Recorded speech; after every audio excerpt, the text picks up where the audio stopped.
mau slideshow. Bentar. Nah, udah. Ya.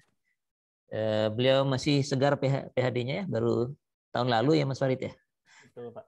Baru tahun lalu ya dari Texas A&M University di US. Alumni KL juga angkatan 2008.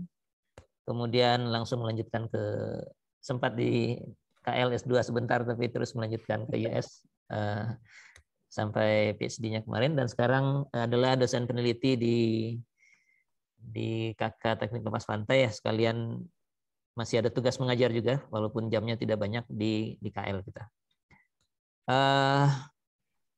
Ininya banyak sekali isinya, jadi ini terpampang jadi bisa dilihat ya, apa namanya, penghargaan dan tulisannya ya, bidangnya juga cukup lebar ya. Hari ini kalau tidak salah akan memberikan 2 topik ya, agar tidak, kata beliau, agar tidak terlalu dalam, jadi bikin topiknya yang banyak gitu. Karena kalau terlalu dalam nanti sangat teknikal ya.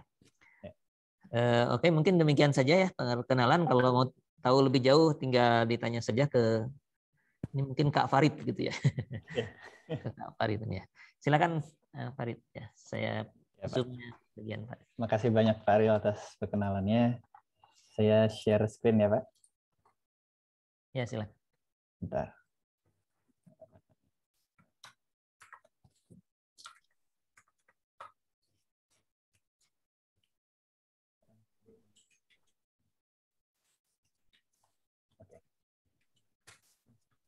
Ya. Apa udah kelihatan Pak? Sudah. Udah ya. Oke, sekali lagi terima kasih Pak Ril, Bu Iski, dan teman-teman semua yang udah memberikan kesempatan ya buat presentasi singkat hari ini. Jadi topik hari ini itu namanya perkembangan terkini aplikasi CFD dan teknologi machine learning di industri lepas pantai. Ini sebenarnya nggak akan terlalu teknis ya rencananya sih sebenarnya. Jadi ini saya ambil topik ini, ada beberapa topik yang memang saya kerjakan sebagai project ini ya, sebagai research industrial research project gitu, yang pribadi misalkan lewat internship atau misalkan melalui juga kita dulu punya konsorsium namanya Joint Industrial Project, itu namanya Ocean System Simulation and Control Laboratory Consortium ya di Texas A&M. Jadi itu company-company multinasional dari Malaysia, dari US, dari Kanada, dari Brazil, segala macam ngumpulin uang, di satu pool, terus dia ngebiayain research lewat universitas-universitas. Jadi sifatnya hari ini cuma cerita aja ya, karena ada beberapa yang ini topik di research group saya dulu, tapi ada beberapa yang saya nggak langsung terlibat.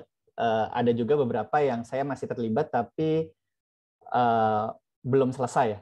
Jadi masih berlanjut lah sifatnya. Jadi akan terbagi 2. Yang pertama perkembangan terkini aplikasi CFD atau Computational Fluid Dynamics di industri lepas pantai, dan yang kedua ada perkembangan terkini aplikasi machine learning di industri lepas pantai.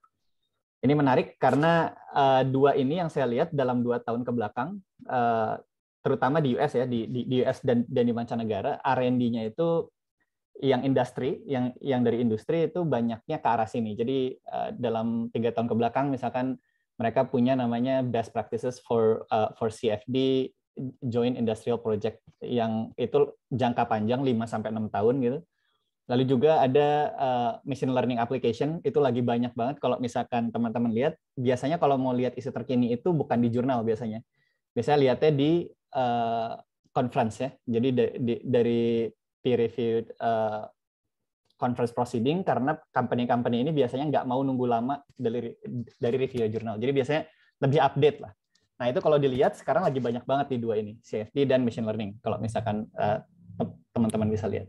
Jadi pertama kita akan bahas CFD dulu ya. CFD itu singkatan dari Computational Fluid Dynamics. Nah, ini ada unsur pentingnya itu adalah fluid dynamics-nya. Ini sebelumnya ini ada yang udah pernah lihat belum ini persamaan apa nih? Atau bisa nebak-nebak? Ada yang bisa nebak-nebak nggak nih?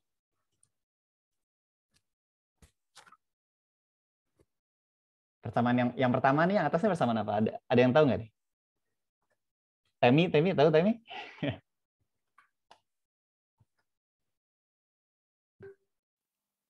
Oke, persamaan Euler mungkin kurang apa? Euler, ya mirip. Ya, itu nyerempet banget itu ya, Euler. Ada lagi yang mau nyoba? Ini dua persamaan yang berbeda nih, yang atas dan yang bawah nih. Tapi satu kesatuannya ini, nanti saya kasih tahu kalau Euler itu apa, yang non Euler itu apa ya. Tapi benar, ini bisa jadi persamaan Euler tadi, benar.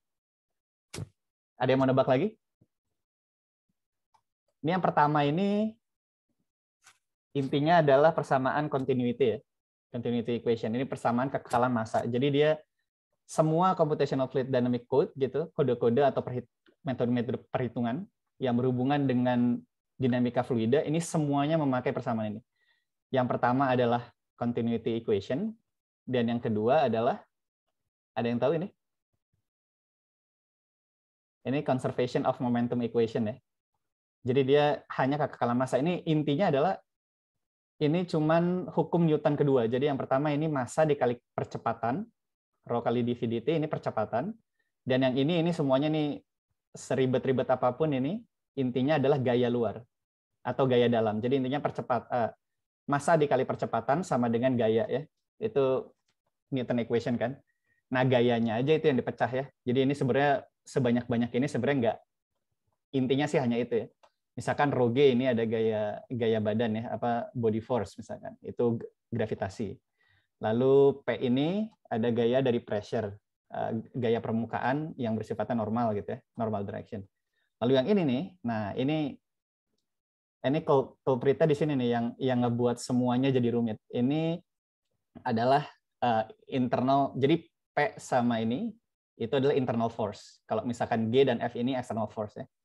Yang ini adalah interaksi molekul-molekul airnya itu sendiri. Jadi kalau ada vorticity, ada turbulen, ada gesekan antar molekul, ini semuanya di sini. Ini ya itu adalah internal force ya, semuanya di sini. Jadi viskositas, turbulen semua di sini. Nah ini F ini sebenarnya ini cheat code ini sebenarnya. Jadi kita bisa taruh gaya apapun yang belum kita perhitungkan di sini di F ini. Jadi misalkan apa ya? Kalau kita taruh Maxwell equation misalkan ya, yang electromagnetism, ini berubah nih equation-nya. Namanya jadi magneto-hydrodynamic equation. Wah, itu sangat rumit lagi nantinya. Nah, tapi ini intinya semuanya ini disebut Navier-Stokes equation. Ini dikembangkan oleh Navier, Poisson, Saint-Venant sama Stokes ya, antara 1827 sampai 1845. Ini bisa teman-teman bayangin, ini dari tahun 1840-an sampai tahun 2020-an sekarang, ini persamaannya masih sama dan masih kita pakai sampai sekarang. Jadi ini sebenarnya sangat-sangat powerful ya persamaannya ya. Dan ini bisa menggambarkan dinamika fluida apapun yang bisa teman-teman bayangin sebenarnya. Nah, lalu computationalnya ini apa maksudnya? Kenapa kita harus melakukannya melalui computational di sini sifatnya numerik ya. Jadi melalui simulasi numerik atau persamaan analitik gitu. Kalau yang tadi kita ngebahas fluid dynamics, yang sekarang kita ngebahas apa yang dimaksud dengan computationalnya. Nah, kita butuh solusi matematis gitu dari persamaan ini. Kenapa? Karena pertama, data dari dunia nyata ini nggak selalu tersedia ya. Jadi antara sensornya memang nggak mungkin nge-cover seluruh dunia misalkan, atau titik-titik yang kita inginkan tidak selalu tersedia. Jadi misalkan kita pengennya di laut sini ya, misalkan ya, di dekat Antartika, tapi nggak ada buoy nih, nggak ada buoy dari NOAA misalkan. Kita pengen tahu wave berapa segala macam, atau misalkan kita pengen tahu meteorological datanya di sana. Tapi gimana caranya kita masih pengen punya data itu gitu. Jadi sparsity dari data itu sendiri ya. Lalu juga ada waktu juga ya. Jadi ketika kita butuhnya kapan, sedangkan ketersediaannya kapan, itu tidak selalu ada ya. Lalu visibilitas tipe data dan sensor. Jadi misalkan kayak yang tadi saya bilang, ada beberapa lokasi misalkan yang memang tidak bisa tercover karena sulitnya memasang sensor. untuk mengetahui data yang ingin kita ketahui. Atau sensornya sendiri tidak tersedia. Jadi memang tidak ada caranya gimana caranya kita bisa melakukan observasi dari apa yang kita pengen tahu gitu. Sensornya sendiri belum tersedia misalnya. Lalu alternatif kedua, kalau kita nggak mau dari dunia nyata, kita lakukan model tes ya. Nah, cuman model tes ini sangat membantu. Jadi masih dipakai juga di CFD, di Computational Fluid Dynamics untuk verifikasi misalkan atau validasi, tapi tetap masih memiliki kekurangan. Jadi harganya itu mahal, relatif mahal jika dibandingkan dengan Computational Fluid Dynamics. Lalu makan waktu, karena harus di fine tune apa segala macam, dia harus bongkar pasang alat segala macam, itu lama ya. Sekali lagi, sensor dan instrumentasi juga terbatas. Lalu ada yang namanya scaling error. Karena tidak seperti di dunia nyata, ini bukan full scale biasanya, most of the time. Jadi kita harus lakukan scaling ya, down scaling. Nah, waktu itu saya ingat waktu workshop yang renewable energy ya, yang sama Pak Made, itu ada yang nanya, ini scaling kita harus selalu pakai Freud scaling kah gitu. Nah, justru itu memang pertanyaan-pertanyaan yang masih sampai sekarang nih belum terjawab atau masih jadi perdebatan di industri ya. Jadi kapan kita pakai Raynaud scaling, kapan kita pakai Freud scaling, karena dua-duanya itu baik itu Raynaud number ataupun Freud number, dua-duanya itu penting di banyak sekali aplikasi kelautan. Jadi kalau Raynaud number itu kan perbandingan antara gaya inersia dengan gaya viskositas ya. Jadi perbandingan antara misalkan turbulen dengan viscosity dissipation misalkan. Sedangkan Freud itu dia perbandingan antara gaya gravitasi dengan inersia misalnya. Nah, antara dua gaya itu saling tarik-menarik, tapi sebenarnya dua-duanya ada di dalam model tes itu. Tapi kadang salah satu di antaranya kita abaikan. Atau misalkan ada juga scaling error ini dari hal-hal yang kita nggak bisa scale. Contoh apa? Ada yang punya ide nggak nih? Apa yang bisa apa yang namanya? Variabel fisik apa yang sangat sulit kita scale down atau scale up? Ada yang menebak?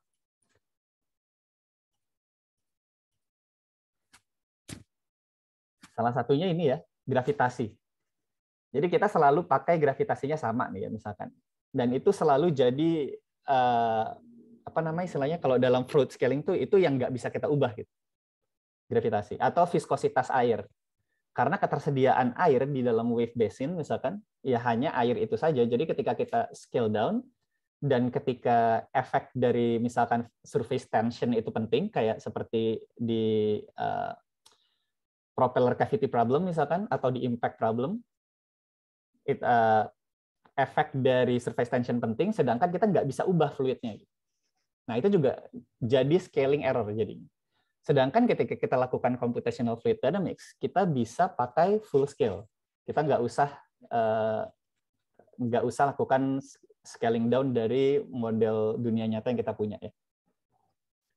Nah, hebatnya lagi dari Navier-Stokes equation ini bisa menggambarkan semua aliran fluida yang bisa teman-teman bayangin. Jadi fluida itu saya suka mendefinisikan mudahnya tuh apa saja, substance dari benda yang memiliki substance untuk selalu mencoba memenuhi volumenya ya.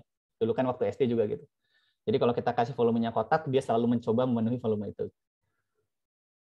Ini dengan sedikit modifikasi, ini semuanya apapun bisa disimulasikan ya. Modifikasi atau simplifikasi bahkan. Kayak contoh ini bisa dilihat, ini aliran fluida di jantung ya. Lalu di sini ada aliran fluida di porous media, ini aliran air tanah. Itu pakai Darcy's law, jadi sebagian modifikasi dari Navier-Stokes equation ini. Lalu ini kalau misalkan viskositasnya kita ganti jadi non-Newtonian viscosity gitu, ini jadi bisa kita simulasikan non-Newtonian fluid ya, kayak misalkan kecap gitu. Ketika kita bahkan sudah bisa mensimulasikan gimana kecap akan mengalir jika keluar dari botolnya. Gitu. Jadi kita bisa desain misalkan bottle tip yang paling bagus gimana. Atau lahar nih misalkan. Ini juga non-Newtonian fluid ya. Jadi ada gunung meletus, terus aliran laharnya bisa juga disimulasikan. Yang paling umum misalkan meteorological simulation ya. Jadi satu bumi gitu di coupling antara simulasi laut dengan simulasi atmosfer. Nah, seperti yang saya bilang tadi, kalau F-nya ini diganti dengan Maxwell equation dengan persamaan elektromagnetik ditambahkan ke F sini, jadilah namanya magnetohydrodynamic equation, dan itu bisa menyelesaikan persamaan-persamaan astrofisik. Dia bisa menggambarkan perkembangan matahari seperti apa, pergerakan permukaan matahari seperti apa, sunspot, atau misalkan badai di Mars, bahkan bisa dimodelkan ya. Ini sangat-sangat menarik. Jadi persamaan ini dari tahun 1850-an sampai sekarang banyak sekali aplikasinya.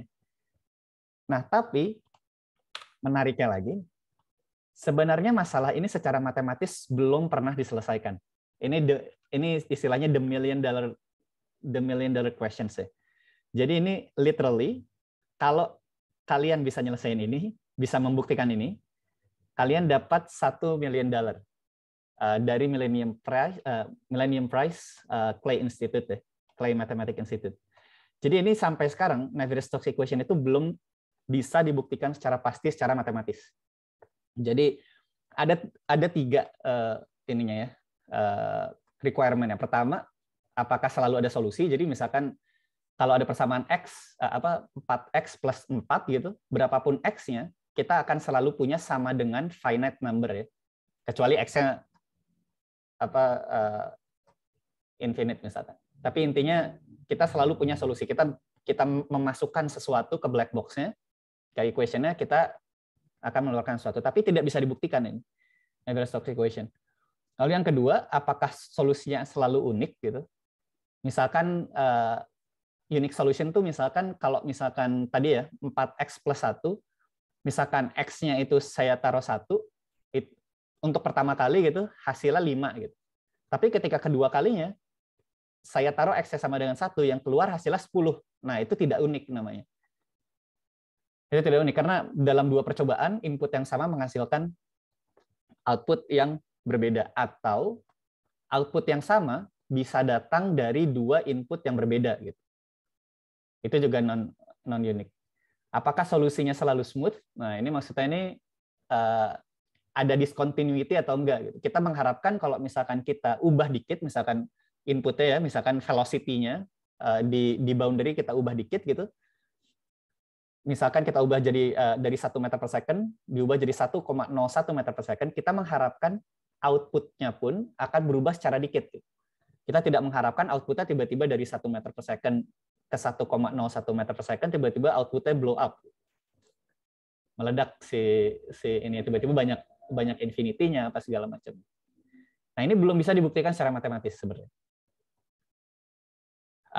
Dan culprit-nya, jadi si yang apa namanya, yang membuat masalah itu adalah si ini nih, si term ini, yang mana mengandung term turbulensi ya.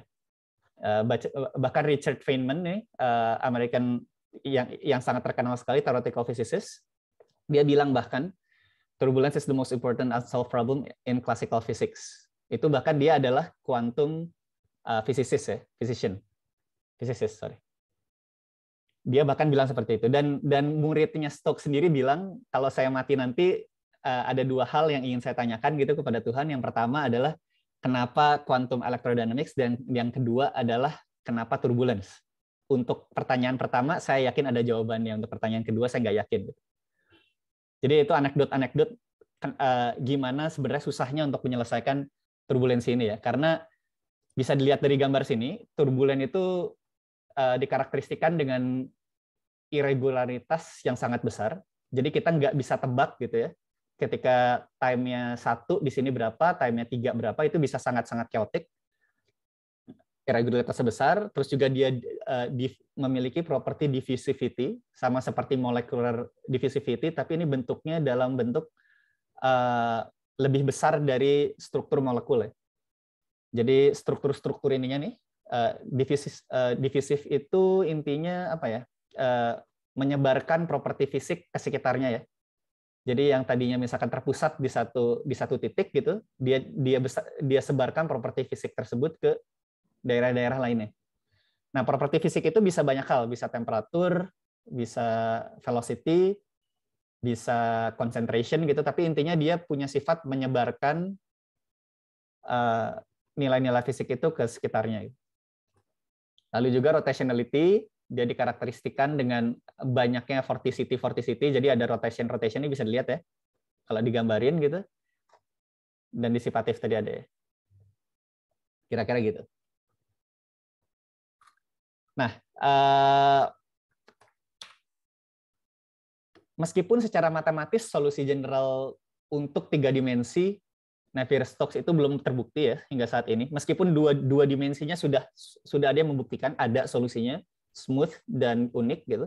Tapi untuk 3 dimensi begitu dia ganti ke 3 dimensi langsung blow up. Secara matematis tapi itu tidak menghalangi kebergunaannya di dunia rekayasa ya. Karena seperti halnya engineer gitu, kita melakukan banyak berbagai pendekatan hanya untuk masalah-masalah yang kita peduli gitu. Jadi kita membatasi permasalahan kita, oke kita batasi permasalahannya hingga sini gitu. Dan untuk permasalahan seperti itu kita bisa lakukan simplifikasi. Pendekatannya bisa banyak ya, bisa dengan averaging, misalkan ini namanya Reynolds average Navier-Stokes ya. Jadi kalau misalkan Navier-Stokes tadi, ini kan banyak fluktuasinya di sini ya. Di daerah turbulen ini banyak sekali fluktuasinya untuk V-nya ini, untuk velocity-nya. Seperti yang bisa digambarkan di sini. Nah, itu kita rata-ratakan. Nah, ini kalau di industri teknik kelautan ini sebenarnya puncaknya ini, Reynolds average Navier-Stokes. Tapi sebelum ini, kita juga memakai persamaan-persamaan lain. Jadi misalkan ya, kalau misalkan persamaan ini, kita anggap dia incompressible. Kalau incompressible kan berarti durability-nya hilang nih, ya, karena dia tidak berubah terhadap waktu. Untuk tadi kan saya bilang kita batasi permasalahannya. Untuk permasalahan teknik lautan yang ada di laut itu berlaku incompressibility gitu. Lalu ada apa lagi? Misalkan irrotational ya. Untuk daerah yang jauh dari boundary, misalkan di sini ya. Ini kan misalkan ini boundary nih. Dan di sini turbulen ya. Untuk daerah yang jauh dari sana gitu. Itu kita bisa bilang kalau itu irrotational. Jadi kita semakin batasi permasalahan kita. Sehingga akhirnya kita punya solusi yang sangat mudah untuk diselesaikan. Itu namanya contoh misalkan linear potential ya. Pasti teman-teman pernah belajar kan di hidrodinamika ya, kalau udah tingkat 4 kan. Hidrodinamika itu pasti ada persamaan potensial ya, atau potensial gelombang juga misalkan di mekanika gelombang ya. Tapi intinya itu. Jadi itu hanya penyederhanaan dari Navier-Stokes equation, tapi tetap intinya adalah Navier-Stokes equation. Lalu misalkan lewat pertubasi dia linearisasi gitu.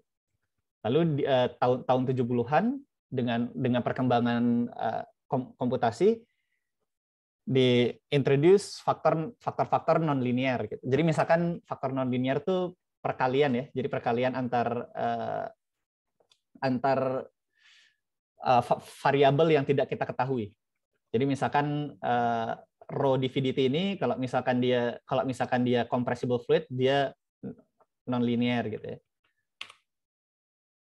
Lalu habis itu ditambahkan rotasi misalkan tahun 80-an, jadilah Euler equation, itu yang tadi Temi sebut. Lalu pada puncaknya 1990-an ditambahkan viscous effect, itu jadinya Reynolds average Navier-Stokes. Nah, maksudnya Reynolds average itu adalah kita averaging fluktuasi yang tadi, fluktuasi properti fisik yang tadi, lalu kita hanya peduli akan nilai average-nya gitu ya. Nah, tapi sebenarnya untuk state of the art-nya sendiri, Reynolds average Navier-Stokes tuh ada lagi nih sebenarnya ke atasnya nih. Jadi sebenarnya ini bukan final boss lah ya, bukan permasalahan terakhir yang bisa diselesaikan dengan CFD sebenarnya. Jadi Reynolds average Navier-Stokes ini kan tadi saya bilang ya, dia merata-ratakan fluktuasinya ya di sini ya. Nah, ada cara-cara lain seperti contohnya LES. LES ini large eddy simulation. Jadi dia coba untuk struktur-struktur yang kecil, gitu, yang grid size misalkan, dia averaging seperti Reynolds average Navier-Stokes. Misalkan di mana ya? Nah, ini kita lihat ya. Ini kan ada struktur besarnya di sini, misalnya. Ada struktur-struktur dari vortex yang besarnya, tapi di sini tuh ada struktur-struktur yang kecil lagi gitu. Karena itu memang sifatnya turbulen ya, dia cascading, dia selalu ada yang besar nih, misalkan ya, dan ada yang kecil strukturnya. Jadi multi scale ya. Nah, untuk struktur yang besar dia selesaikan langsung tanpa averaging. Jadi dia ada spatial averaging di sini, sedangkan di sini dia nggak ada averaging sama sekali. Kalau Reynolds average ini dia di time average ya, time average. Dan ini lihat hasilnya ini sangat berbeda. Nah, yang paling terakhir ini adalah puncak dari puncaknya. Kan kalau yang tadi kan cuma di sini ya, yang Reynolds average dan yang lain-lain itu di atas itu, tapi ada lagi puncak dari puncaknya itu namanya DNS. Itu direct numerical simulation. Jadi dia benar-benar menyelesaikan untuk seluruh scale-nya, dia selesaikan untuk seluruhnya. Dan ini adalah state of the art yang paling tingginya sekarang ya. Tapi untuk permasalahan 3 dimensi ini hampir belum pernah ada yang melakukan secara sustainable ya. Jadi ini baru 2 dimensi sekarang, dynamic numerical simulation. Kenapa? Karena grid size yang dibutuhkan akan menjadi sangat-sangat kecil karena dia harus menyelesaikan semua ini ya, semua strukturnya gitu, semua struktur dari turbulennya. Jadi sebagai contoh ya, misalkan simulasi meteorologi itu biasanya memakan domain sekitar ribuan kilometer misalkan. Struktur terkecil yang harus diselesaikan oleh DNS itu skalanya sentimeter, bayangin. Jadi dari ribuan kilometer, dia yang paling kecilnya harus sentimeter atau 1 meter. Paling kecilnya. Dan itu akan memakan biaya komputasi yang sangat besar. Makanya sampai sekarang, untuk engineering problem, di ocean engineering ini masih banyaknya pakai RANS, ya. Reynolds average Navier-Stokes. Karena untuk aplikasi-aplikasi yang kita batasi tadi, itu cukup sebenarnya. Nah, ada lagi state of the art-nya untuk large body deformation, ya. Ini namanya overset method sama volume of fluid. Ini volume of fluid udah lama sebenarnya. Cuman masih dipakai sampai sekarang. Kenapa ini sangat menarik untuk teknik lautan? Karena dia bisa membedakan fase dari ini ya, dari substance ya, dari material yang kita uji. Jadi dia bisa free surface deformation bisa dia simulasikan. Karena ini sebenarnya sulit. Jadi untuk membedakan antara interface yang mana yang fluida dan yang mana yang air, yang mana yang air dan yang mana yang udara, atau yang mana yang fluida 1 dan yang mana yang fluida 2, itu cukup sulit sebenarnya. Dan untuk non reactive fluid seperti contohnya air dengan udara gitu kan, dia tidak saling bereaksi ya. Jadi tidak ada pertukaran volume atau tidak ada pertukaran massa di antaranya. Beda dengan kalau misalkan kita campurkan oksigen dengan karbon misalkan ya. Ada pertukaran massa di sana, ada phase change. Nah, kalau ini nggak ada. Jadi istilahnya sharp interface. Nah, sharp interface ini sulit untuk dimodelkan sebenarnya. Nah, salah satu metodenya itu menggunakan volume of fluid. Jadi tinggal massanya itu dia bagi di dalam satu grid nantinya. Nah, untuk menyelesaikannya, volume of fluid ini gridnya harus kecil. Makanya di sini kan kalau dilihat nih, di free surface ini di dekat-dekat permukaan gridnya sangat kecil ya. Agar dia bisa nge-resolve si sharp interface antara permukaan air dengan permukaan udara tadi. Lalu ada overset method ini maksudnya adalah jadi kita overlay benda yang bergerak ini bisa dilihat kan ini gerak-gerak ya. Kalau misalkan bisa teman-teman bayangin, kalau misalkan dia gerak-gerak terus, kalau kita nggak lakuin overset method, yang kita harus lakuin itu setiap time step kita harus remeshing ya, kita harus mesh ulang semua domainnya. Dan itu sangat sulit, sangat memakan waktu. Meshing itu lama lah waktunya untuk nge-mesh 3 dimensi ya, untuk ngebuat grid-grid seperti ini. Untuk ngebuat grid-grid seperti ini, kalau kita ubah posisi bendanya, dia harus gridding ulang. Nah, overset method ini dia menghindari itu. Jadi dia potong grid dari yang dekat dari benda yang bergeraknya gitu, dia potong, dia cut out, dia buang keluar. Solusi-solusi yang di luarnya itu bisa diselesaikan sendiri. Solusi-solusi yang di dalam yang dipotong tadi bisa diselesaikan sendiri. Nantinya diinterpolasi si hasil dari perhitungan dari masing-masing tadi. Jadi yang dari luar ini dijadikan input untuk yang di dalam sini. Gitu. Terus nanti dia bisa bergerak tanpa harus constantly remeshing the whole domain ya, di seluruh domainnya.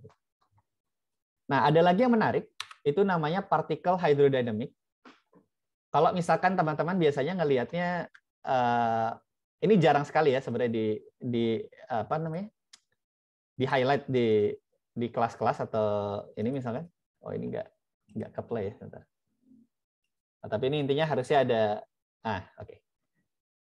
Nah, jadi biasanya kita lakukan gridding seperti ini ya. Kita mesh gitu. Ini misalkan fluida kita, terus kita buat meshing gitu. Nah, itu istilahnya Eulerian approach. Kalau misalkan dari persamaan matematika itu seperti ini. Itu biasanya di hidrodinamika, biasanya pasti disebutkan ya, antara Lagrangian approach atau Eulerian approach. Nah, ini kita gunakan, sebelumnya permasalahan dari Eulerian approach ini, dia tidak menjamin kekekalan massa. Karena volume of fluid ini misalkan ya, karena perhitungan ini misalkan kan dia interpolasi aja tuh di antar grid ya. Dia biasanya ada massa-massa yang hilang. Jadi kalau misalkan kita mulai dengan massa airnya 5 kg, kalau misalkan di run selama misalkan 30 jam aja ya di run, itu massanya bisa berkurang jadi 2,9 kg misalkan. Dan itu kan tidak fisikal ya. Selain itu free surface interface tadi yang ini yang dibilang sulit untuk menyelesaikannya. Ini meskipun dia sudah bisa, volume of fluid ini meskipun sudah bisa menyelesaikan large deformation ya, deformasi yang besar di free surface-nya, tapi dia tidak bisa menyelesaikan detachment biasanya. Jadi begitu ada dia detach dari sini, detach itu seperti ini ya. Kalau bisa dilihat di bawah kanan nih. Nah, ini free surface-nya detach tuh. Dia lepas dari fluid bulk-nya gitu. Nah, dia akan hilang itu masanya ketika dia lakukan itu. Nah, solusinya kita gunakan Lagrangian approach. Jadi daripada kita meshing si domainnya, yang kita meshing adalah airnya. Kita jadikan partikel-partikel. Jadi ini setiap ini sebenarnya ini partikel nih. Kalau di zoom ini partikel. Ini kan kalau yang di bawah bisa kelihatan ya, ada titik-titik tuh. Nah, satu itu bisa menggambarkan kumpulan dari partikel air.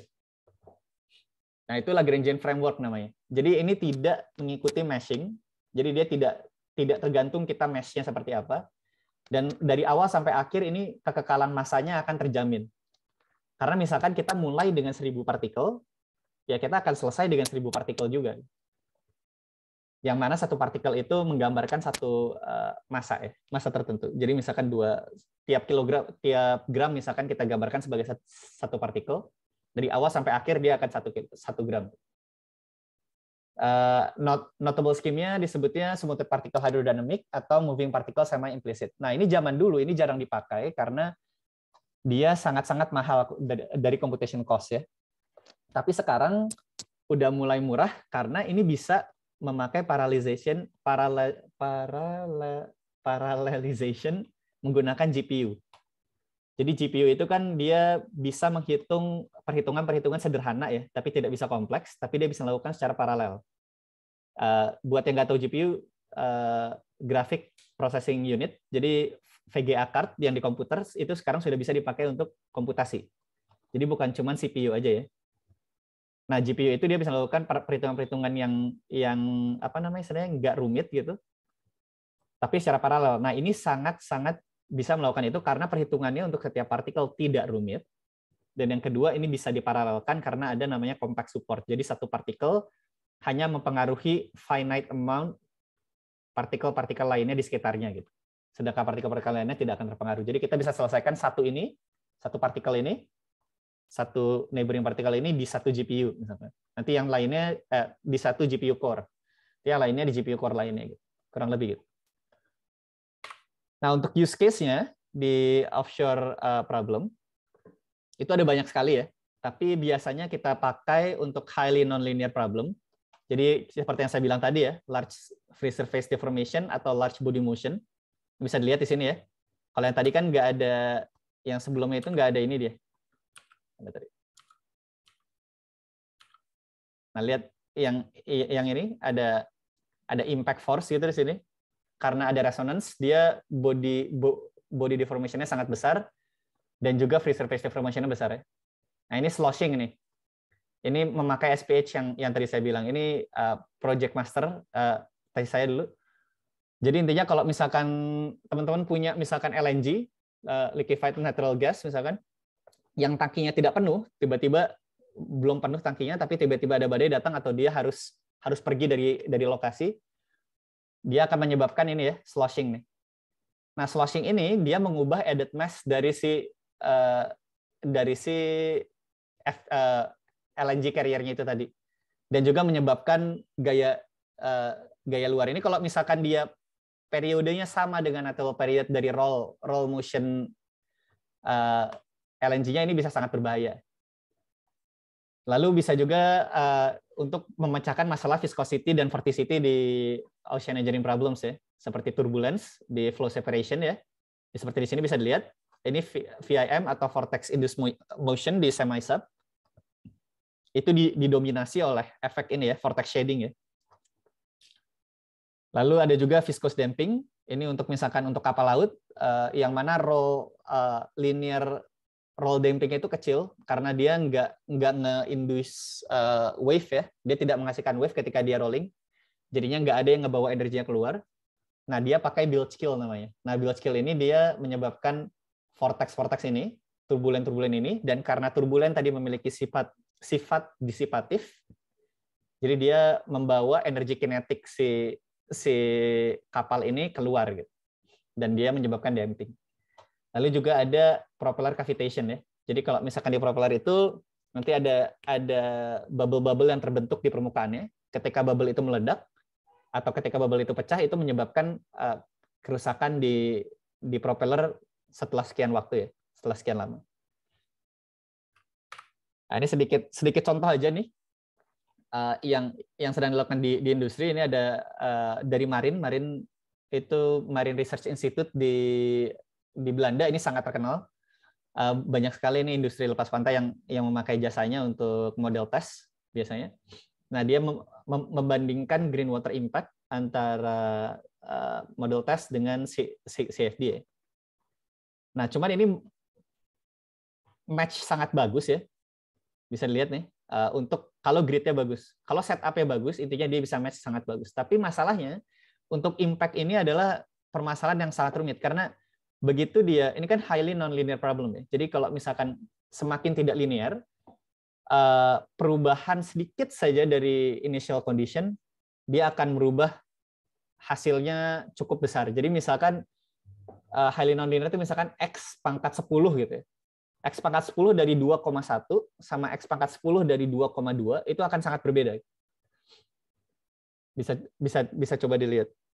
Nah, itu makanya jadi inputnya itu sangat penting, sedangkan di model tesnya sendiri, meskipun dibilangnya dia, kan kita harus memastikan ya, ketika kita melakukan model test, kita bisa memastikan bahwa hasilnya harus reproducible. Itu prinsip scientific method ya. Jadi kalau orang lain melakukan hal yang sama, dia harus bisa mendapatkan hasil yang sama gitu.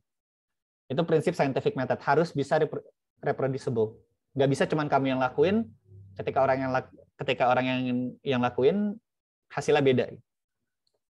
Nah, ini masalahnya ada sedikit perbedaan di setiap realization-nya. Jadi setiap kali diulang gitu, input wave-nya itu berubah-ubah terus gitu di model test. Nah, jadi susah untuk bisa bilang bahwa ini adalah karena valid modelnya gitu. Bisa jadi karena kebetulan input dari modelnya ini sama gitu. Jadi biasanya untuk impact loading ini kurang penting amplitude-nya, Yang lebih penting adalah statistical value-nya. Jadi ini amplitude ini biasanya kurang dilihat biasanya. Yang dilihat itu biasa rata-rata dari impact-nya, atau intinya statistical value-nya. Karena tadi ini highly non-linear problem gitu. Ini makanya harus diselesaikan dengan CFD. Nggak bisa dengan potential code atau nggak bisa dengan Euler code gitu. Makanya harus dengan Reynolds average misalkan atau DNS atau LIS misalkan. Nah, ini contoh kedua, seperti yang saya bilang tadi ya. Prinsip scientific approach itu kita harus memastikan bahwa hasilnya reproducible ya. Nah, jadi ada namanya Reproducible Offshore CFD Joint Industry Project. Itu 21 company. Ada banyak sekali, ada dari Belanda, ada dari Amerika Serikat, ada dari Brazil. Nah, ini salah satu proyek. Ini banyak sekali proyek yang mereka lakukan selama 5 tahun. Ini salah satunya adalah development of and verification of modeling practice for CFD calculation to obtain current load. Ini cuma untuk current aja nih. Ini untuk steady load, belum untuk yang wave ya. Jadi ada 5 independent verifiers gitu, jadi anonymous. Jadi ada 5 company sukarela. Kalau saya nggak salah itu Technip, Exxon, Chevron, Marine ya, sama satu lagi Sintef apa ya? Satu lagi saya lupa. Pokoknya 5 verifier itu dikasih tugas gitu. Coba modelkan ini. Dikasih guideline. Grid size-nya nggak boleh lebih dari segini. Bukan. Turbulent model yang dipakai adalah ini gitu. Lalu current speed yang dipakai ini. Terus datangnya dari arah ini. Terus kira-kira grid refinement-nya itu seperti ini. Nah, tapi dibebaskan memakai numerical code apapun. Jadi nggak harus pakai ANSYS misalkan, nggak harus pakai star CCM. Dan ada beberapa hal yang tidak ditentukan oleh proyeknya, yang mana itu justru yang menjadi variabel di mana mereka pengen tahu nih, CFD ini sebenarnya udah reliable belum sih? Karena kalau misalkan ada 5 company misalkan, dikasih 5 tugas yang sama, 5-5-nya menghasilkan hasil yang berbeda, berarti nggak reliable dong berarti. Karena ketika kita minta tolong atau minta hitungkan ke company A, hasilnya A, ketika kita minta ke company B, hasilnya B. Nah, mereka ingin memastikan itu. Nah, ternyata setelah dicek, oh, udah sangat reproducible sekarang ternyata. Jadi cuman within 5% deviation kalau saya nggak salah ya. Dan dengan eksperimen pun, kan dites juga dengan eksperimen, itu sangat cocok. Nah, terus dicek juga sama mereka, sehabis itu, oke, sekarang kita tes turbulence modeling-nya ya. Nah, ini sih cuman untuk best practice-nya aja. Jadi mereka pengen tahu, kalau misalkan memodelkan current, paling bagus tuh pakai turbulent model apa gitu, dengan data yang mereka punya, kira-kira itu. Nah, terus ini validation, self-verification of non-linear in-house potential code ya. Jadi ini membandingkan antara potential code dengan yang tadi, CFD, kurang lebih gitu. Ini sejauh ini ada pertanyaan dulu nggak nih? Atau mau ntar aja? Oke, ntar aja ya, kalau gitu. Oke, ini lanjutannya, ini menarik ya, karena ini sangat kekinian gitu. Pasti banyak banget jargon-jargon yang teman-teman pernah dengar, machine learning, artificial neural network, apa segala macam. Nah, ini konteksnya ini akan saya bahas dalam aplikasinya di dunia teknik kelautan ya, atau lepas pantai.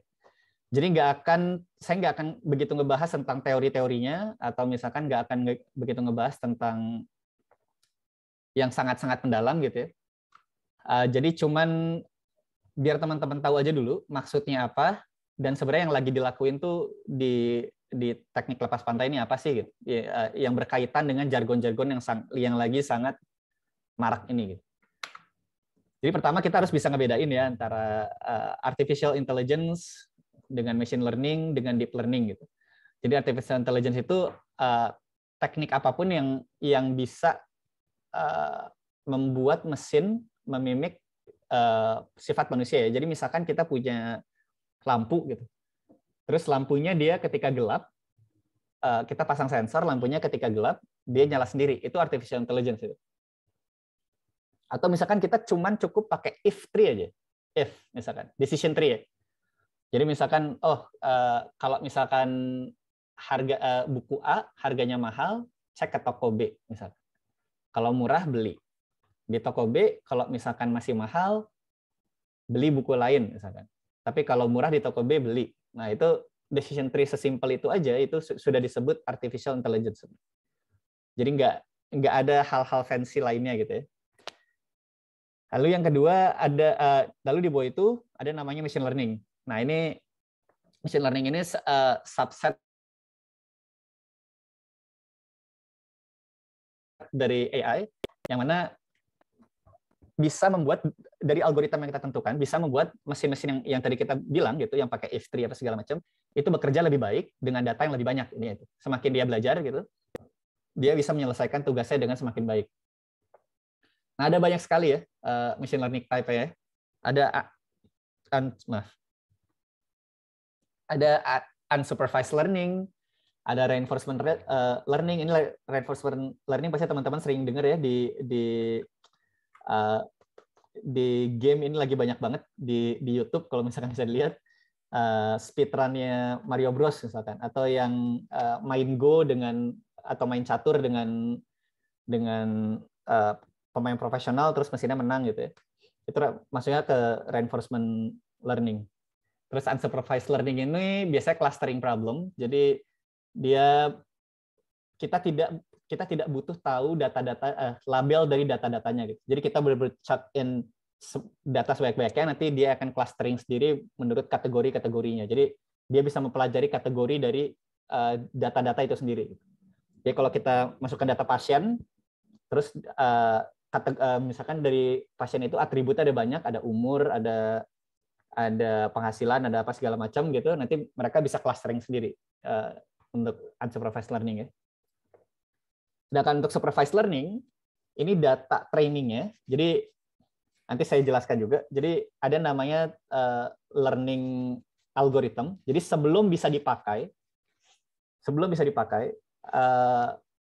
algoritma kita harus di-train. Seperti layaknya anak kecil ya. Jadi sebelum dia bisa naik sepeda, dia diajarin dulu naik sepeda roda 3 apa segala macam gitu. Nah, itu harus dilatih dulu. Namanya training set ya. Melalui learning algorithm. Nah, untuk supervised learning ini, data untuk trainingnya itu harus kita supervise, harus kita label. Jadi misalkan kayak tadi ya, kayak tadi saya bilang misalkan ada data pasien gitu. Terus kita punya data, misalkan data umur, penghasilan, lalu penyakitnya apa, terus nanti dia clustering jadi pasien kategori A misalkan. Nah, kalau supervised learning ini kita harus dari awal udah bilang gitu. Kita punya data, ini pasien A ya, ini pasien B ya, ini pasien C ya. Jadi harus udah ada labelnya di output gitu.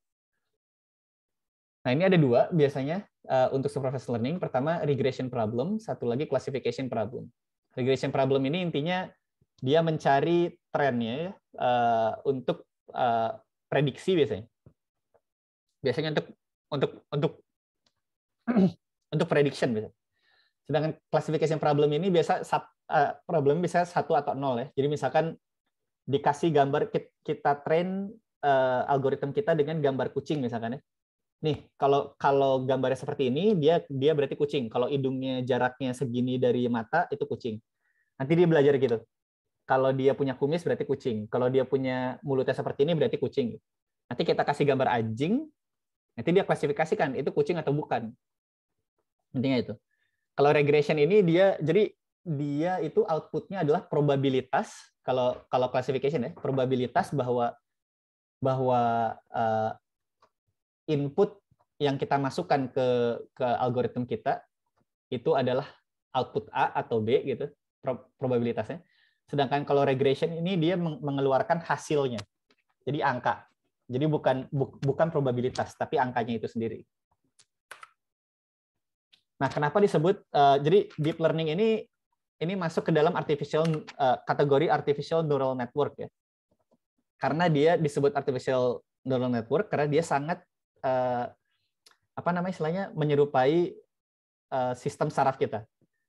Jadi kita punya input gitu yang kita sebut input features, lalu diproses oleh node kita, nanti sebutannya node ya, kalau di sini misalkan cell body atau axonnya gitu, dia proses di situ. Nah, ini prosesnya lewat namanya activation function ya. Lewat activation function dan weighing function, nanti bisa dilihat. Lalu kita output sinyal output gitu. Nah, ini kalau misalkan di neuron itu kan dia masuk dari dendritnya gitu, terus nanti dia proses di axon sama di ininya, sama di badan selnya. Lalu dia kasih outputnya gitu. Setelah dia proses, oh saya dapat sinyal A nih. Oh berarti saya harus kirim lagi ke neuron B gitu. Nah, itulah. Nah, artificial neural network ini layernya bisa banyak. Dia nggak cuman satu, istilahnya satu neuron lah. Dia bisa banyak nih layernya, neuronnya. Sinapsesnya bisa banyak. Seperti yang saya bilang tadi, misalkan dapat input A, nanti dia proses gitu. Oke, berarti saya harus kirim ke proses ini harus kirim ke neuron B. Terus dia kirim, nanti neuron B dia proses lagi. Oh, ternyata saya dapat listrik sebesar misalkan ya 0,1 ampere nih dari neuron A. Berarti saya harus kirim ke neuron C ini 0,5 ampere kalau misalkan saya dapatnya 0,1 ampere. Misalkan gitu.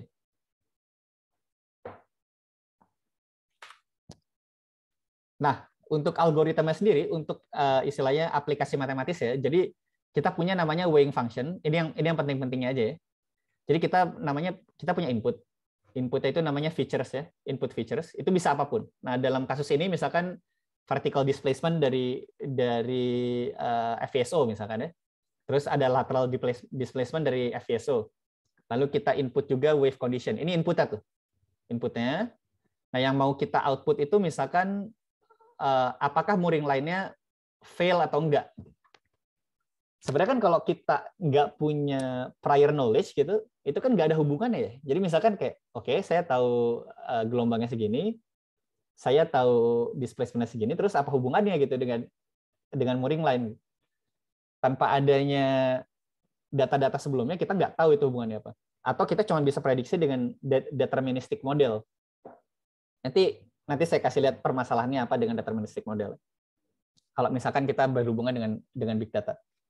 Nah, jadi pertama kita kasih weight dulu nih misalkan ya. Oke, vertical displacement ini kalau misalkan dia displacement-nya tinggi gitu, berarti dia ada kemungkinan muring lainnya fail misalkan.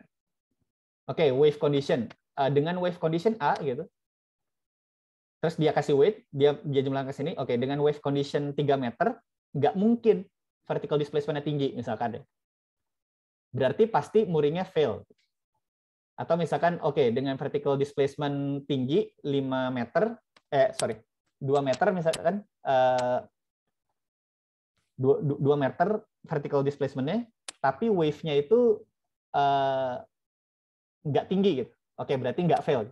Nah, itu weight itu nanti di situ. Nanti dia mempelajari gitu habis kita learning, nanti dia mempelajari weighing function itu. Jadi yang mana yang paling penting faktornya, apakah itu vertical displacement-nya, apakah itu si wave condition-nya gitu ya. Yang mana yang paling penting, lalu kita jumlahkan faktor-faktor tadi, lalu kita masukkan ke activation function. Ini activation function ini intinya proses function ya. Jadi dia yang menentukan tadi hubungan antar nodes itu gitu. Dia yang menentukan si activation function-nya. Jadi hubungan antar vertical displacement dengan wave height gitu ya, contohnya misalnya. Jadi ketika di forward kita output calculation-nya. Jadi pertama kita output kan kita udah punya weight-nya nih awal ya. Kita udah punya weight function-nya untuk setiap sambungannya gitu. Lalu kita activation function untuk neuron ini dia aktif atau enggak. Kalau dia nggak aktif, dia ngirim sinyalnya kecil misalkan ke sini. Tapi kalau dia aktif, teractivate gitu si neuronnya, berarti dia akan ngirim sinyal besar ke sini. Sekarang yang neuron ini dia aktif atau enggak? Kalau dia teractivate, dia akan ngirim sinyal besar ke sini. Nah, habis itu dilihat sama data yang tadi udah kita labelin gitu. Setelah kita dapat hasilnya dari weighing function, activation function segala macam, kita lihat, oh ternyata hasilnya beda nih sama labelnya misalkan ya. Misalkan setelah kita weight dikalikan weight, activation function segala macam, yang keluar nih anjing gitu. Padahal kita pengennya kucing. Di label itu harusnya kucing. Oh berarti error. Berarti si weighing function ini, bukan activation function ya, si weighing function ini harus kita modifikasi nih. Gimana caranya? Nah, lewat backward propagation namanya. Jadi kita ambil gradiennya, kan kalau gradien itu kan dia menunjukkan apa ya namanya istilahnya, kita pengen puncak terendah dari error lah intinya. Nah, kita ikuti gradiennya aja gitu ya. Jadi ketika kita backward propagation ini, kita mengadjust si weight itu tadi. Intinya itu aja sebenarnya. Jadi backward kita adjust, ketika forward kita hitung. Bandingkan error atau enggak. Kalau masih error, adjust lagi lewat backward. Weight function-nya di adjust gitu. Kita tes lagi, forward lagi. Nanti dilihat lagi, oh udah benar sekarang. Oke, kalau udah benar udah. Kurang lebih gitu. Nah, Mas, ada berbagai apa namanya istilah-istilah penting dari artificial neural network ini. Itu hyperparameter salah satunya. Ini adalah parameter-parameter yang harus ditentukan oleh user. Jadi ini dia biasanya melalui pengalaman ditentukannya atau melalui permasalahan. Jadi a priori knowledge tentang permasalahan yang akan kita hadapi ya. Jadi misalkan ya, untuk activation function misalnya. Ini ReLU function nih misalkan ketika dia nggak ada nilai negatif ya. Ada permasalahan-permasalahan yang nggak mungkin punya nilai negatif misalkan. Contoh misalkan harga barang. Harga barang kan nggak mungkin negatif. Selalu positif. Nah, itu kita kalau untuk permasalahan harga barang misalkan, kita pakai ReLU function misalkan gitu ya. Contohnya. Nah, terus ada lagi namanya hyperparameter ini misalkan batch, iteration, sama epoch ya. Intinya itu kalau iteration yang tadi kita bilang ya, misalkan kita punya epoch itu berapa kali kita train artificial INN kita dengan total data training yang kita punya. Jadi misalkan kita punya 20.000 data training yang bisa kita gunakan untuk training. Nah, itu berapa kali 20.000 data training itu ke 20.000-nya kita pass ke sini. Kita pass ke yang tadi feed forward feedback gitu ya. Sedangkan batch itu karena biasanya epoch itu terlalu besar, epoch itu kan misalkan sampai ratusan ribu atau miliaran data gitu ya. Kita pecah-pecah jadi data-data kecil. Batch-batch kecil. Itu namanya batch. Lalu iteration ini adalah berapa batch yang harus di-run untuk menyelesaikan satu epoch, intinya itu. Nah, permasalahannya kalau misalkan kita run epoch itu total dari semua training data kita run berkali-kali gitu. Kita bisa dapat optimum fitting gitu. Jadi kalau misalkan kita run cuma sekali epochnya, kita dapat di sini nih. Misalkan ini data kita nih. Ini estimation kita ya, yang garis nih. Errornya besar. Meskipun sebenarnya dia udah fitting, tapi dia errornya besar, masih under fitting. Lalu kita run sekali lagi, kita epochnya 2 kali lagi, 4 kali lagi, akhirnya dapat seperti ini, yang optimum ya, estimasi kita. Nah, tapi permasalahannya kalau kita run epoch ini terlalu sering, terlalu banyak ke dalam output, kita akan sangat bias terhadap training data kita ya. Jadi akan ada namanya overfitting. Nah, overfitting ini sangat bahaya karena begitu kita input data yang tidak ada di training data kita gitu. Misalkan di training data kita parameternya gelombangnya hanya 2 meter sampai 5 meter misalkan. Kita training terus tuh sampai fit banget, sampai errornya itu 0% antara si training data dengan estimator kita gitu. Sampai 0%. Tapi begitu kita input gelombang 1 meter, gelombang dengan tinggi 1 meter, yang mana sebenarnya itu gelombang kecil gitu, seharusnya mudah diestimasi, tapi di luar data training kita, dia errornya akan sangat besar, karena dia namanya overfitting itu tadi. Nah, itu juga harus dihindari ya. Makanya biasanya kita pisahkan data-datanya jadi training dataset, validation dataset, sama satu lagi test dataset. Jadi training dataset itu untuk ngetrain tadi, validation dataset itu untuk menghindari tadi ya overfitting apa segala macam yang berhubungannya dengan hyperparameter. Jadi training dataset, validation dataset itu untuk mengadjust yang tadi hyperparameter tadi. Karena kalau kita masukkan ke training data gitu, itu udah di-train dong, bukan untuk ngevalidasi, jadi nggak bisa. Sedangkan tes dataset itu seolah-olah kita pakai sebagai data baru dari dunia luar gitu. Begitu kita udah punya algoritmanya kan weight-nya konstan tuh nanti kan deh, nggak akan berubah misalnya. Kita pakai di sensor kita misalnya. Nah, itu yang tes dataset itu seolah-olah itu bacaan dari sensornya langsung. Kira-kira gitu. Nah, ini ada contoh sama recent finding dari project ya. Jadi Technip 2021 dia melakukan research mengenai detection of mooring line failure of spread moored FPSO ya.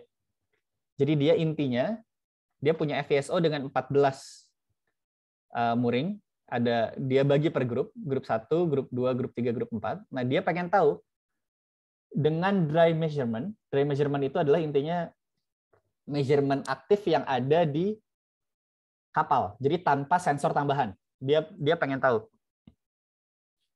Dan juga pertama tanpa sensor tambahan yang ada di kapal. Jadi yang udah ada aja kayak GPS misalkan, gyroscopic meter atau misalkan accelerometer misalkan yang sudah di kapal, dan dia tidak mau melakukan wet measurement, yaitu adalah mengukur kondisi lingkungan. Kayak misalkan dia lakukan observasi gelombang segala macam, dia nggak mau. Kenapa? Karena pada kenyataannya misalkan kita di lapangan, ya kita nggak akan punya measurement itu dalam jangka panjang. Jadi dia cuma pengen tahu dari motion of the vessel, dari apa segala macam, ini ada mooring line failure atau enggak di grup-grup ini. Nah, permasalahan dari pendekatan deterministik ya, misalkan, ini dia tuh permasalahannya tuh non unik, jadi nggak unik. Jadi misalkan kita tahu mean sway sama mean search-nya ya, titiknya ada di sini nih, titiknya di sini.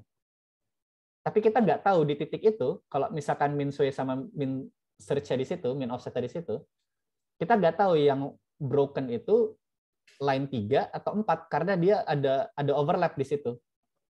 Tergantung dari kondisi lingkungannya. Jadi ada overlap di situ.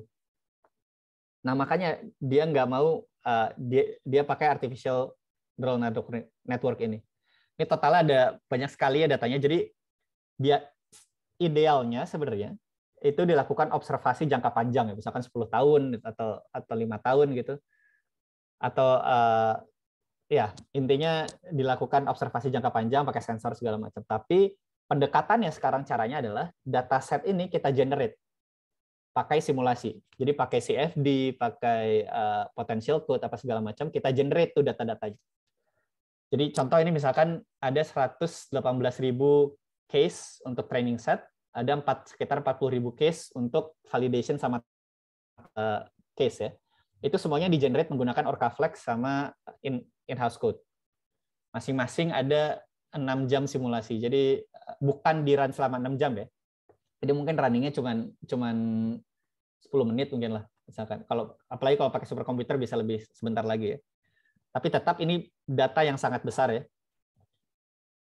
Terus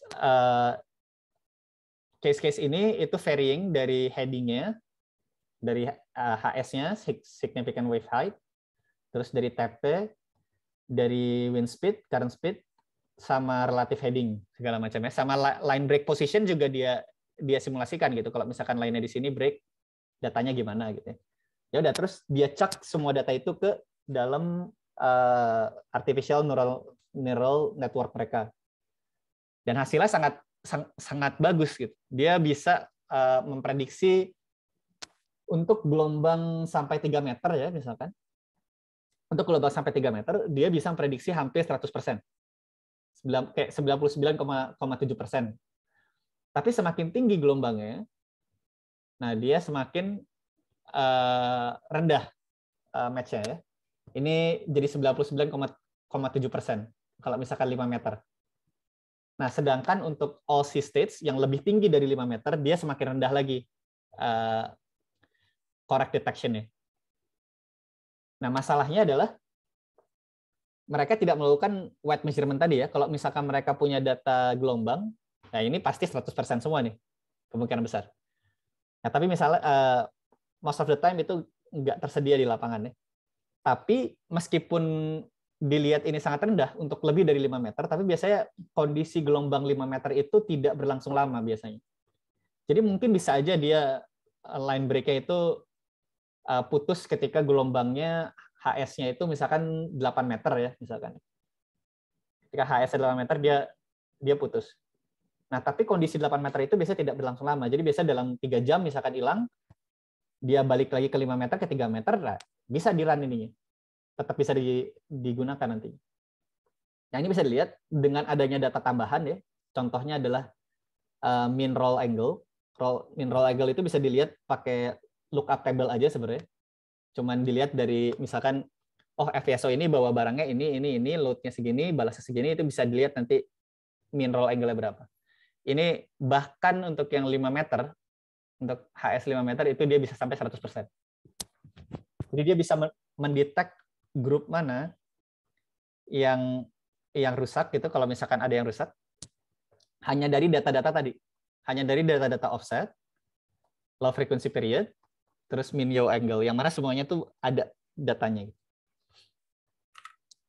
Lalu yang kedua, misalkan ini Technip sama Genesis Oil ya, dia mau mengubah, kan kalau tadi kan yang di sini dia tidak mau ada pengukuran gelombang ya, tidak mau ada pengukuran gelombang. Nah, Technip ini dia melakukan gimana kalau misalkan FPSO-nya kita jadikan alat ukur gelombang malah. Karena kan ada hubungannya ya, kalau misalkan dari teorinya kan ada hubungannya antara gelombang masuk dengan naik turunnya FPSO ya. Jadi dia ingin mengubah si FPSO ini jadi wave buoy istilahnya. Nah, ini dia mau memprediksi HS sama TP-nya gitu. Cuman dari vessel motion aja.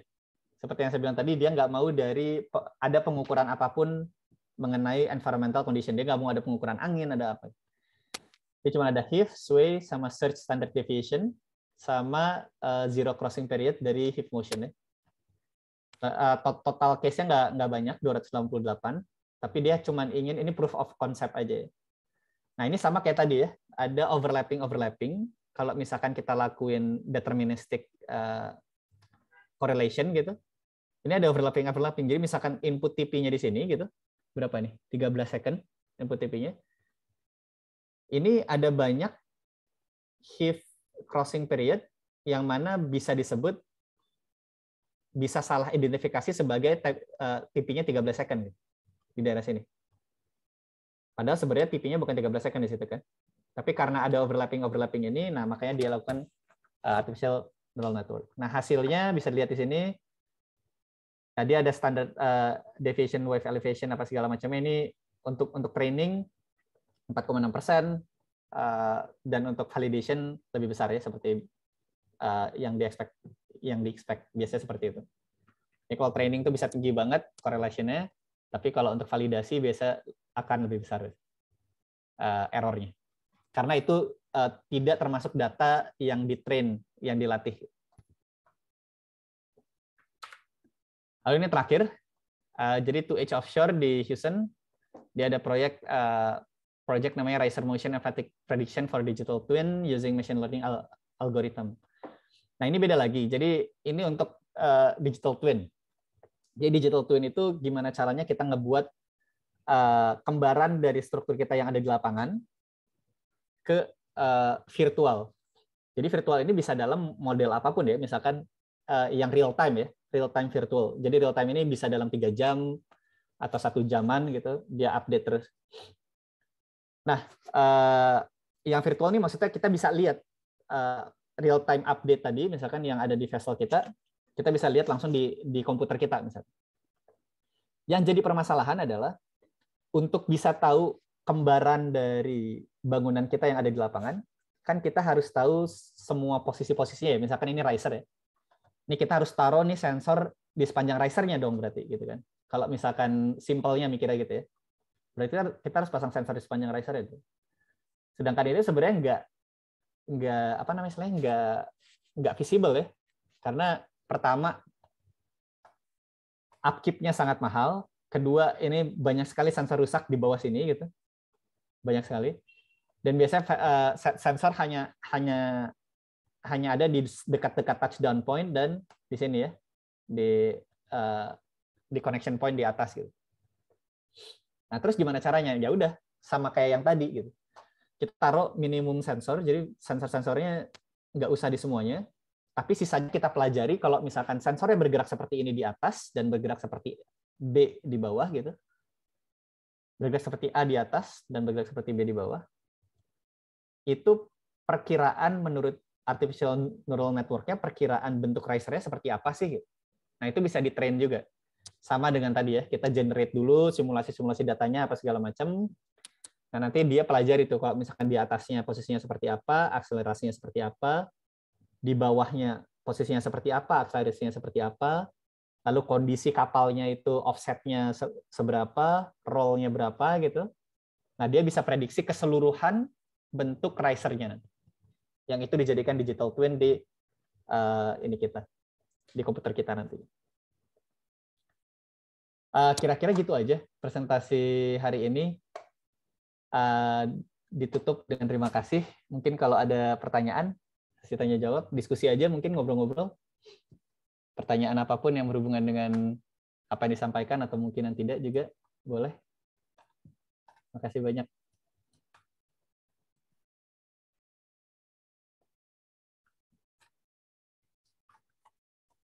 Silakan, ada yang mau menyampaikan pertanyaan? Ini di moderasi begini atau gimana ujungnya Bu Iski biasanya? Biasa. Ya, biasanya tanya jawab, Pak. Mungkin biasanya ada mahasiswa yang ingin bertanya. Mungkin Pak Farid bisa ditanyakan apa saja ya Pak Farid ya. Tadi sudah disampaikan oleh Pak Farid, kalau tidak berhubungan pun tidak apa-apa gitu ya. Gimana biar CV-nya penuh gitu mungkin ya Pak Farid ya. Dari teman-teman ada yang mau bertanya mungkin, kalau tadi aduh pusing ya ditanya Euler, ditanya Lagrangian, apa tadi RANS ya, Raffi Ahmad Nagita Slavina, bukan ya? Bukan ya Pak Farid. Bisa. Saya pikir Rans di atas itu Raffi Ahmad Nagita Slavina. Ada pertanyaan mungkin dari teman-teman di sini? Ibu, saya mau Bu. Mangga Evan. Iya. Halo Pak Farid, selamat siang. Terima kasih atas pemaparannya. Jadi saya nanyanya mau out of topic sih Pak, bukan yang tentang CFD. Ya. Saya jadi berpikir karena kan kemarin udah dari Pak Ahmad, Pak Eko, sekarang Pak Farid kan sebenarnya jatuhnya udah PhD semua ya. Jadi saya bingung kalau misalnya PhD itu apakah bisa ambil andil dalam sebuah proyek, misalkan proyek mau bikin anjungan gitu. Sebenarnya researcher tuh ada posisinya gak ya? Soalnya di bayangan saya baru ada posisinya tuh yang mungkin kontraktor atau structural engineer gitu. Kalau researcher tuh gimana ya Pak? Mungkin itu masih belum jelas. Oke. Saya jawab menurut pengalaman saya aja ya. Mungkin Pak Riel, Bu Iski ini mungkin lebih banyak pengalaman kalau masalah itu ya. Jadi kalau selama saya tentunya pasti beda ya kondisi di US ketika saya sekolah sama kondisi di sini tentunya beda. Kalau misalkan di US, misalkan dia banyak, memang industri itu dia nyarinya R&D project itu pasti untuk orang-orang S3. Jadi ada namanya fundamental research, ada namanya industrial research, dan itu semuanya itu yang mengerjakan ya researcher gitu. Jadi pasti ada, biasanya apalagi di perusahaan-perusahaan besar itu R&D division-nya pasti ada biasanya. Dan itu biasanya selalu ada project, atau biasanya lewat namanya istilahnya joint industrial project. Jadi yang tadi saya bilang dia patungan perusahaannya, terus dia ngebiayain proyek-proyek research. Nah, sedangkan jadi istilahnya apa ya? Bukan mengerjakan desain lah istilahnya itu. Tapi kalau mereka pengen tahu sesuatu gitu, mereka penasaran, tapi mereka nggak punya waktu untuk mengerjakannya atau nggak punya resource untuk mengerjakannya, mereka lempar biasanya ke researcher ini. Jadi bukan mengerjakan desain. Nah, kalau untuk di sini sendiri di Indonesia, saya ada beberapa pekerjaan biasanya lebih ke feasibility study biasanya. Jadi ada juga desain misalkan bisa dikerjakan, tapi kalau feasibility study itu kan biasanya dia either ada permasalahan baru atau misalkan greenfield ya, dia masih baru gitu lapangannya gitu. Belum dikembangkan sama sekali, ada studi-studi feasibility study seperti itu. Nah, biasanya itu sangat bisa di sana. Tapi biasanya sangat dipisahkan ya.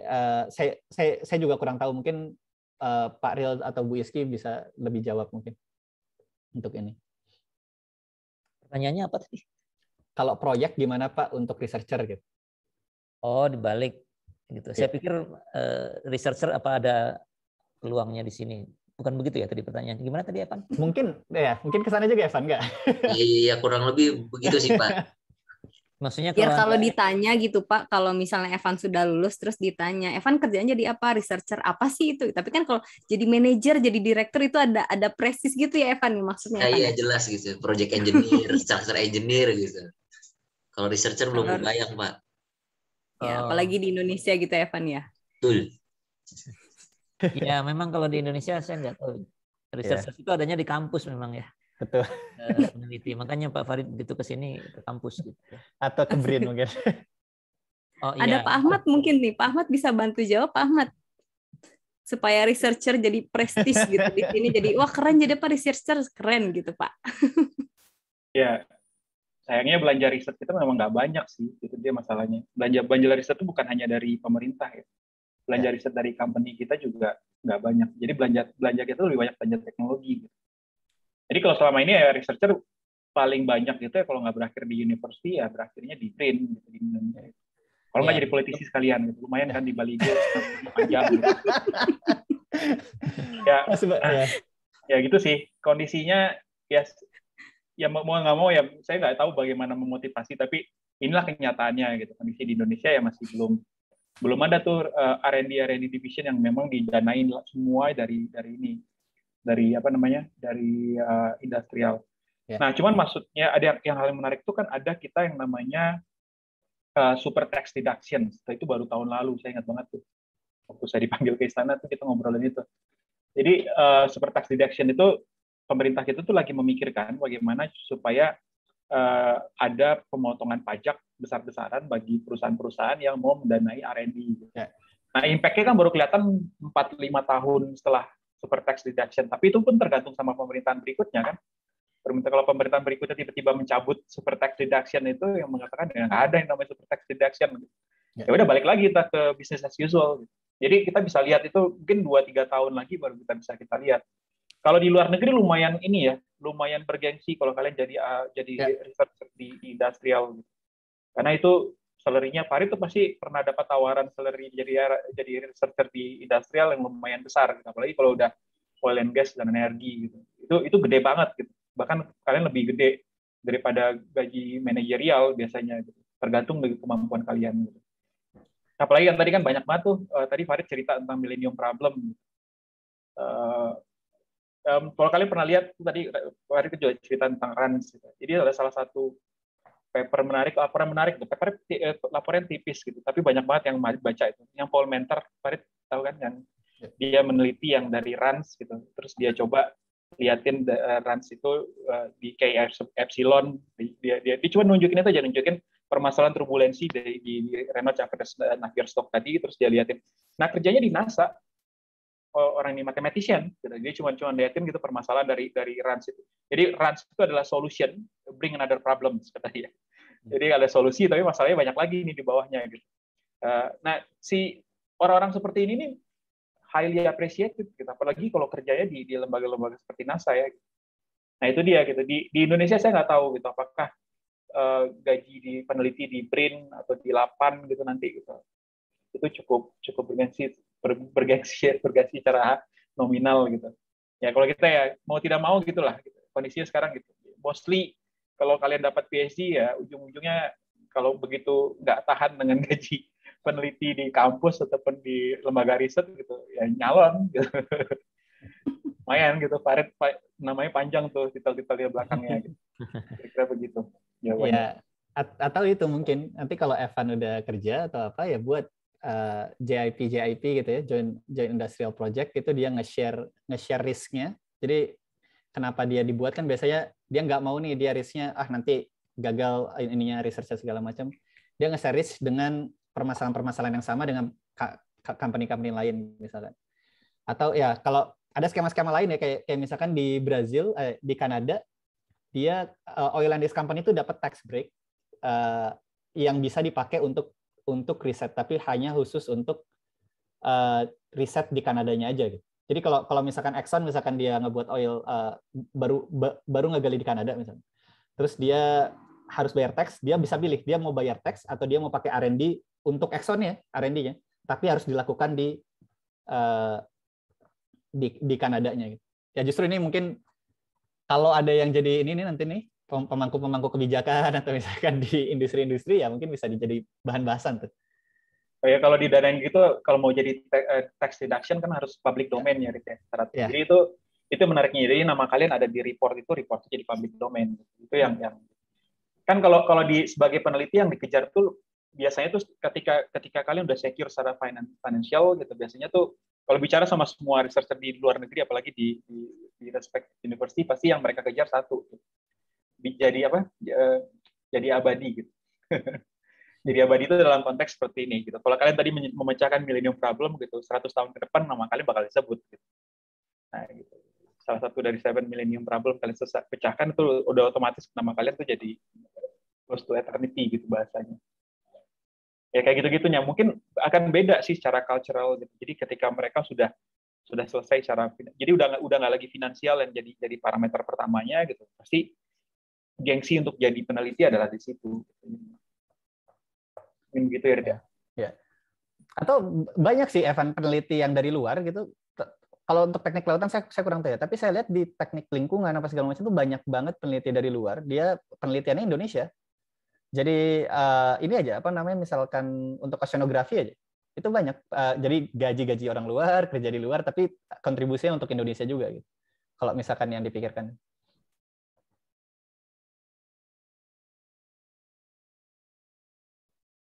Kurang lebih gitu. Ada yang lain mungkin? Sudah Evan, sudah puas ingin menjadi researcher atau mau jadi direktur aja Evan?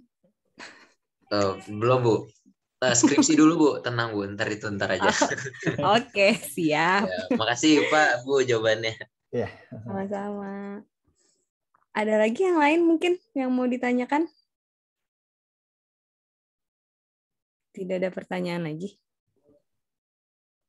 Sudah cukup penjelasan dari Pak Farid. Nah, nanti mungkin isu kontemporernya adalah, Temi nih sepertinya mau bertanya, Temi. Iya, Bu. Mangga, Temi. Saya penasaran, semisalkan saya pengen meneliti sesuatu gitu. Kalau di Indonesia gitu, langkah apa yang harus saya lakukan? Apakah saya lempar isu apa yang saya ingin teliti itu ke perusahaan kah, atau ke pemerintah, atau ke siapa gitu baiknya, supaya saya bisa melanjutkan penelitian saya, karena di pikiran saya kayaknya nggak mungkin kalau melakukan penelitian seorang diri gitu. Itu sih. Pertama kan banyak baca dulu ya pasti ya, biar tahu udah sampai mana state of the art-nya. Jadi kayak udah sampai mana sih sebenarnya nanti Temi ngelakuin penelitian A ternyata udah dilakuin gitu kan ya. Terus yang kedua kalau saya yang lakuin ya, saya pribadi saya pulang langsung cari teman. Langsung cari ada yang tertarik nggak nih penelitian ini, Pak Ahmad nih salah satunya kan begitu saya pulang saya langsung hubungi nih Pak, saya ada ide gitu. Nah, terus habis itu networking itu yang saya lakuin juga tuh pertama. Begitu pulang langsung hubungin orang-orang yang saya kenal atau misalkan yang ini solicitation aja. Jadi ada kan kamu pasti udah punya proposal riset apa biasanya ya. Dan itu proposal riset biasanya bisa dipakai berkali-kali. Jadi bisa untuk kamu apply ke government funding, kamu bisa apply ke kayak tadi misalkan kamu mau buat JIP gitu, kamu cari temen, kamu bisa buat untuk nantinya submit proposal ke perusahaan misalkan ya. Ya gitu-gitulah kira-kira tadi. Jadi networking, baca dulu pertama udah sampai mana. Networking sih paling ini biasanya. Karena ya itu tadi ya, kalau sendiri juga kayaknya nggak akan kemana-mana juga sebenarnya. Apalagi dengan network makin banyak pasti kayak makin luas cakupannya. Mungkin ada yang mau ditambahin dari Pak Ahmad, Pak Ril, Whisky? Mungkin saya dapat tambah sedikit. Kata kuncinya Temi ini, gap. Magic word itu selalu gap. Jadi kita nyari gap antara pengetahuan kita sekarang, batasan pengetahuan kita sekarang, dan apa yang kita tidak ketahui. Gitu. Nah, misalnya kadang-kadang tuh gap itu maksudnya gini, kita tahu ini tapi tidak tahu korelasi antara dua pengetahuan itu bisa jadi gitu.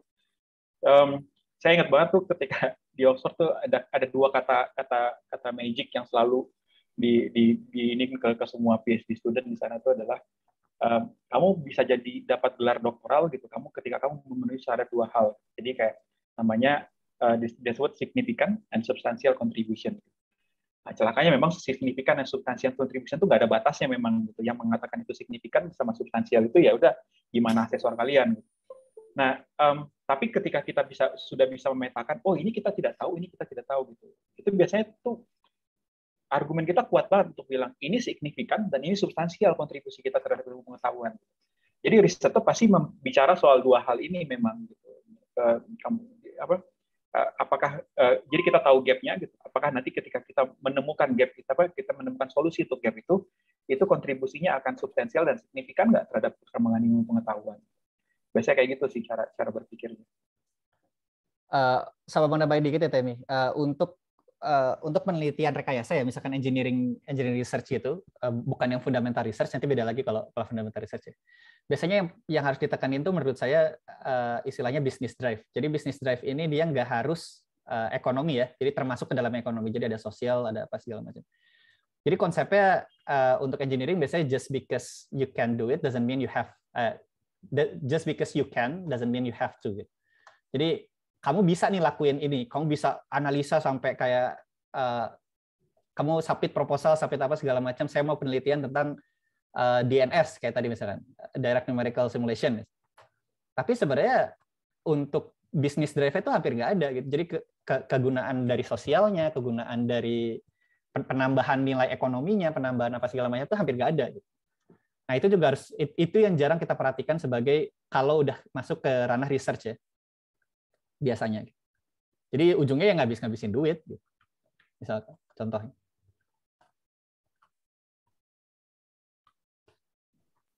Oke, terima kasih Pak untuk jawaban-jawabannya. Terima kasih Temi pertanyaannya. Ada lagi yang lain? Pertanyaan lain? Tidak ada pertanyaan lagi, saya hitung sampai 3. 1, 2, 3. Nggak ada ya pertanyaan. Pak Farid ketawa-ketawa, saya menghitung kayak lagi ospek ya Pak Farid ya. Saya hitung 3. Oke, tidak ada pertanyaan lagi? Oke, kalau tidak ada pertanyaan lagi, mungkin ada lagi yang akan disampaikan Pak Ariel, Pak Farid, Pak Ahmad?